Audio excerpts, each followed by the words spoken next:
Salut tout le monde. Aujourd'hui on se retrouve pour l'unboxing du CamSport Extreme, le CFHD 5000. Je tenais tout d'abord à remercier Benjamin, un abonné qui m'a offert ce Sportcam. Dans son emballage, nous retrouvons un support casque, un patin autocollant de secours, un support à vis, un cordon micro USB,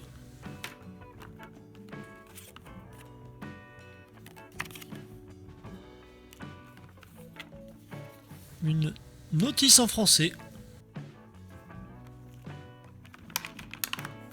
et un boîtier étanche dans lequel se trouve le Sportcam. Le boîtier est donné pour être étanche à plus de 30 mètres.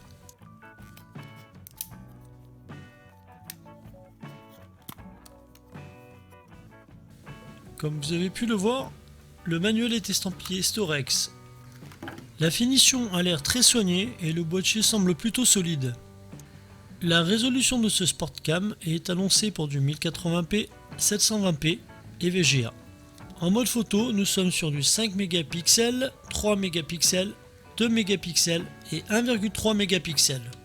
Il permet aussi d'enregistrer le son tel un enregistreur numérique.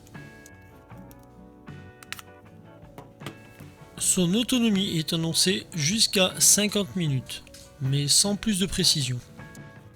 En réalité, cela dépendra plutôt de la résolution choisie.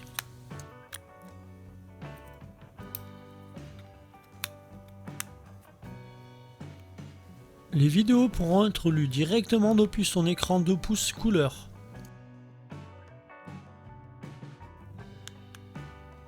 La navigation est plutôt simple, il y a un bouton menu sur la face avant et le défilement se fait par 2 boutons sur les côtés.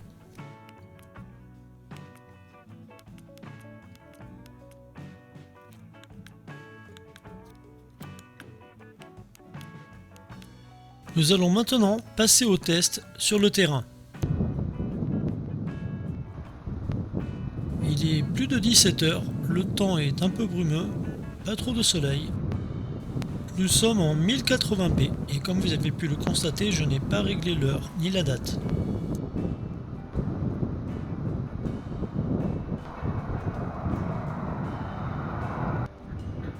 Nous testons maintenant la résolution en 720p.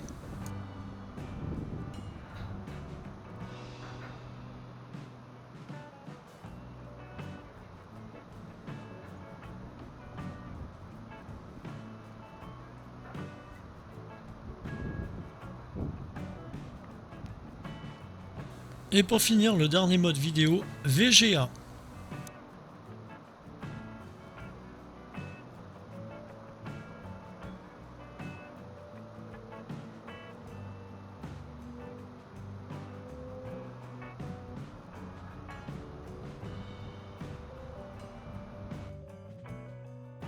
Nous sommes maintenant sur le mode photo en 5 mégapixels, en 3 mégapixels, en 2 mégapixels et pour terminer en 1,3 mégapixels. Donc on se retrouve sur cet enregistrement en 1080p, donc avec le son d'origine, pas de micro rajouté.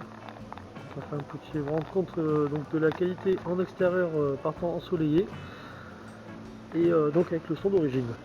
Nous voici donc en résolution 720p, donc toujours en extérieur ensoleillé, son d'origine.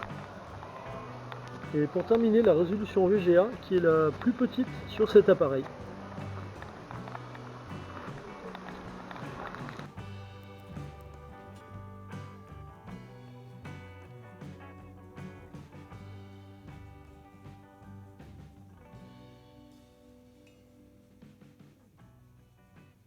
Alors pour conclure, si vous désirez acheter cette Sportcam donc pour filmer vos exploits, pour faire une bonne vidéo, pour faire un petit film de vacances à partager en famille, passez votre chemin. La qualité, bon franchement, c'est pas trop ça. Il y a nettement mieux pour un poil plus cher. Donc ça c'est une Sportcam qui est donnée pour 20 €. Sachez qu'à partir d'une trentaine d'euros, vous pouvez avoir des Sportcam qui filment en 4K.